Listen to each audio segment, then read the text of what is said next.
بسم اللہ الرحمن الرحیم، اللہم صلی علی محمد وعلی آل محمد۔ میرے دوستو، ایک جلیل و قدر صحابی کا واقعہ لے کے آپ کے سامنے حاضر ہوا ہوں۔ جو یہ واقعہ ہے، اس واقعے کو کہتے ہیں رجی کا واقعہ۔ یہ جو ہے نا 4 ہجری میں پیش آیا۔ تو اس کے متعلق آپ کے سامنے ایک صحابی حضرت خبیب بن عدی رضی اللہ تعالی عنہ کا ایک بڑا ہی جو ہے دردناک واقعہ آپ کے سامنے لے کے حاضر ہوا ہوں۔ یہ واقعہ کچھ اس طرح ہے جو آپ کے سامنے پیش کرنا ہے۔ یہ واقعہ جو ہے تقریباً غزوہ احد کے تقریباً 4 مہینے بعد سفر میں پیش آیا۔ غزوہ احد ہوئی شوال میں، اور اس کے تقریباً 4 مہینے بعد 4 ہجری کے اندر یہ پیش آیا۔ غزوہ احد 3 ہجری میں ہوئی، اور محرم اور سفر کے مہینے کے اندر یہ جو واقعہ ہوا۔ اس واقعے کے تعلق سے کچھ آپ کے سامنے ڈیٹیل بیان کر دیتا ہوں۔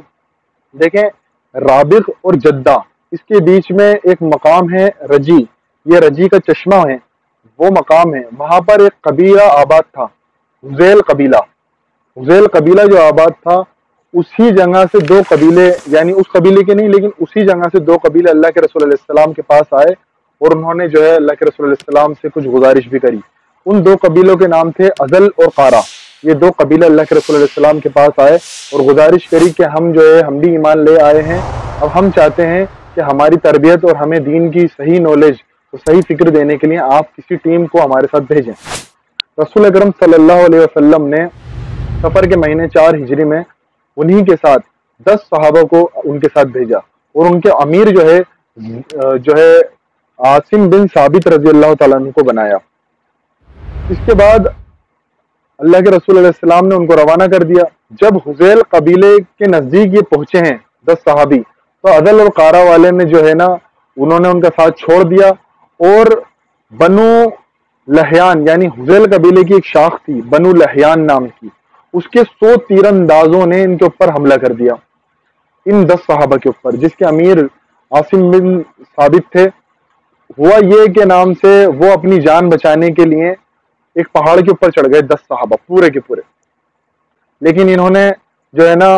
ان کو بار بار دعوت بھی نیچے آنے کی، ہم آپ کو چھوڑ دیں گے، لیکن عاصم بن ثابت نیچے نہیں آئے۔ اصل میں بات یہ ہے کہ یہ انہیں پکڑنا کیوں چاہتے تھے، یہ بات آپ کے سامنے واضح ہونا چاہیے۔ اصل میں ان کو پکڑنے کی وجہ یہ تھی کہ بنو لحیان والوں کو ایک خاتون نے جو ہے نا ایک پیشکش کری تھی انعام کی۔ ایک خاتون تھی مکہ کی خاتون، کیونکہ اس کے شوہر جو ہے نا غزوہ احد یا بدر کے اندر اس کے شوہر، اس کا خاوند اور اس کے 4 بیٹے وہ جو ہے نا غزوہ احد یا بدر کے اندر قتل ہو گئے تھے۔ تو اس کا بدلہ لینے کے لیے اس نے انعام رکھا تھا یہ انعام رکھا تھا کہ اگر مجھے عاصم بن ثابت، کیونکہ عاصم بن ثابت نے جو ہے نا ان کے دونوں بیٹوں کو جو ہے قتل کرا تھا، اس کا نام تھا حارث اور مسافہ بھی آیا ہے نام، تو یہ 2 بیٹوں کو عاصم بن ثابت نے قتل کرا تھا۔ تو اس نے عاصم بن ثابت کی سر کے اوپر انعام رکھا تھا اس مکہ کی خاتون نے کہ جو اس کا سر لائے گا نا، تو میں اس کی سر کی کھوپڑی کے اندر تو پہلے شراب پیوں گی، اور جو مجھے اس کا سر لا کے دے گا اس کو 100 اونٹ جو ہے نا انعام میں دوں گی۔ یہ اس نے منت مانگ رکھی تھی، لیکن بنو لحیان والوں نے حضرت عاصم بن ثابت کو جھوٹ بول کے کہ ہم آپ کے ساتھ کوئی غلط کام نہیں کرنا چاہ رہے، ہم آپ کو نہیں ماریں گے، آپ نیچے آ جائیں، لیکن عاصم بن ثابت رضی اللہ تعالیٰ عنہ کو معلوم تھا یہ کیوں مجھے پکڑنا چاہ رہے ہیں، تو عاصم بن ثابت نے نیچے آنے کو منع کر دیا، لیکن یہ بار بار کہتے رہے۔ ہوا یہ کہ تیر اندازوں نے تیر چلائے تو تقریباً 7 صحابہ جو ہے شہید ہو گئے، 7 صحابہ اس کے اندر شہید ہو گئے، لیکن اب بچے 3 صحابہ۔ ان 3 صحابہ میں سے ایک تو تھے خبیب بن عدی رضی اللہ تعالیٰ عنہ، اور ایک تھے زید بن دسنہ رضی اللہ تعالیٰ عنہ، اور تیسرے تھے عبداللہ بن طارق رضی اللہ تعالیٰ عنہ۔ یہ تینوں جو اس پہاڑی کے اوپر تھے، اب انہوں نے جو ہے ان کو لالچ دیا کہ آپ نیچے آ جائیں اور ہم آپ کو چھوڑ دیں گے، لیکن ہوا یہ کہ یہ تینوں نیچے اتر گئے ان کی بات سمجھ کر، اور اس میں سے جیسے یہ نیچے اترے تو ان کے ہاتھ پیر باندھنا شروع کر دیے۔ اس سے پہلے کی ایک بات اور آپ کو یہ بتا دوں کہ عاصم بن ثابت رضی اللہ تعالیٰ عنہ کو یہ پکڑنا چاہتے تھے، پھر ان کی لاش کو بھی ڈھونڈنے کے لیے گئے، لیکن ان کی لاش نہیں ملی، کیونکہ انہوں نے اللہ سے دعا کری تھی کہ اللہ تعالیٰ نہ تو میں ان کے زندہ ہاتھ میں آنا چاہیے نہ مردہ ہاتھ میں آنا چاہیے، اللہ سے انہوں نے دعا مانگی تھی۔ تو اللہ تبارک تعالیٰ نے جب ان کی لاش کو ڈھونڈنے گئے تو مدھو مکھیوں کا ایک جھنڈ بھیج دیا جس سے ان کے ہاتھ میں نہیں آئے، اور پھر اس کے بعد اللہ تعالیٰ نے ایک مسولہ دار بارش کری جس میں ان کی لاش بہہ گئی اور وہ کبھی نہیں ملی عاصم بن ثابت کی۔ تو اب ہوا یہ کہ حضرت عمر بھی اس بات میں کہتے ہیں کہ اللہ تبارک تعالیٰ اپنے بندوں کی زندگی میں بھی اور موت کے بعد بھی ان کی جسم کی حفاظت فرماتا ہے۔ اب یہ تین صحابی جو ہے نا، ان کو آفر دیا کہ آپ آ جائیں، آپ کو چھوڑ دیں گے، لیکن انہوں نے جو ہے نا ان کی بات مان لی اور وہ نیچے آئے تو ہاتھ پیر باندھنے لگے ان تینوں کے۔ اب تینوں میں کون تھے؟ خبیب بن عدی، زید بن دسنا اور عبداللہ بن طارق۔ عبداللہ بن طارق نے کہا یہ تم غلط کر رہے ہو، تم نے تو کہا تھا ہم چھوڑ دیں گے لیکن تم ہمارے ہاتھ پیر باندھ رہے ہو۔ تو انہوں نے تھوڑا سا جو ہے نا احتجاج کرا، اس کو نہیں مانا، ان کی بات کو ہاتھ پیر نہیں باندھنے دیے تو ان کو وہیں شہید کر دیا گیا۔ پھر بچے دو، خبیب بن عدی اور زید بن دسنا، ان کو جو ہے نا مکہ والوں کے حوالے کر دیا، کیونکہ انہوں نے غزوہ بدر کے اندر قریش کے کئی لوگوں کو قتل کرا تھا۔ تو انہوں نے کیا کہا کہ اب ہم تمہیں مکہ والوں کے حوالے کر دیں گے۔ اس کے بعد خبیب بن عدی رضی اللہ تعالیٰ عنہ نے بدر کے اندر حارث نام کے ایک شخص کو قتل کرا تھا، تو حارث کے بیٹے نے خبیب بن عدی رضی اللہ تعالیٰ عنہ کو خرید لیا اور اپنی قید میں ڈال دیا، اور ان کو وہاں قتل نہیں کرا، قید میں ڈال دیا صرف، کیونکہ وہ حدود حرم کی وہ بھی جو ہے نا پابندی کرتے تھے کہ حدود حرم میں کچھ کام نہیں ہو، کیونکہ وہ بھی حرم کو مانتے تھے کہ حرم میں کوئی قتل غارت نہیں ہونا چاہیے۔ تو انہیں تنعیم کے مقام پر لے کے گئے، حدود حرم سے باہر۔ حدود حرم سے باہر لے جانے کے بعد ان کو تختہ دار پر پہلے تو کئی دن تک قید رکھا، ان کو پریشان کرا، خوب اذیتیں دی، پھر اس کے بعد تختہ دار پر انہیں لے جایا گیا، اور وہاں پر جو ہے نا ان سے ان کی خواہش پوچھی کہ خواہش ہے تمہاری؟ تو انہوں نے کہا ہاں میری ایک خواہش ہے کہ مجھے 2 رکعت نماز نفل پڑھنے کی اجازت دو۔ انہوں نے نماز پڑھی اور اتنی جلدی نماز پڑھی، اور پھر اس کے بعد کہا کہ میں نے اس لیے جلدی نماز پڑھی کہ تم یہ نہ سمجھو کہ میں اس ڈر کے نماز پڑھ رہا ہوں یا اپنی موت کو ٹالنا چاہ رہا ہوں، بلکہ جلدی اس لیے نماز پڑھ لی میں نے کہ تمہیں شک نہ ہو کہ میں موت سے ڈر گیا ہوں۔